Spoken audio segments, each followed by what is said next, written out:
আমি সম্মান করি তাকে, যে আমার স্বামীকে পৃথিবীর আলো দেখে 10 মাস 10 দিন গর্ভে ধারণ করেছে, ছোট থেকে অতি আদরে বড় করেছে। তবে আমি প্রচন্ড ঘৃণা করি তাকে, যে আমাকে মা আর শাশুড়ির পার্থক্য বুঝিয়েছে, যে কথার আঘাতে খাবারের রুচি কেড়ে নিয়েছে, যে আমার সুন্দর সংসারটাকে হাজারবার ভাঙার চেষ্টা করেছে।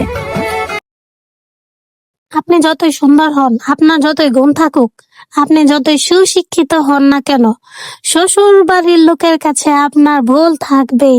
বিশেষ করে আপনার শাশুড়িতে সারা জীবন আপনার ভুল ধরেই যাবে। তার কাছে আপনি জীবনও ভালো হতে পারবেন না। তারা যতই শিক্ষিত হোক, শিক্ষিত হয়ে অশিক্ষিতর মতো কথা বলবে। তারপরেও আপনার নিজেকে ভালো রাখতে হবে। তারা তাদের মতো বলতে থাক না ভাই, মুখ আছে চামড়ার মুখ আল্লাহ দিছে, বলতে থাক। কথা শোনাইতে তো আর টাকা লাগে না, বুঝেন না?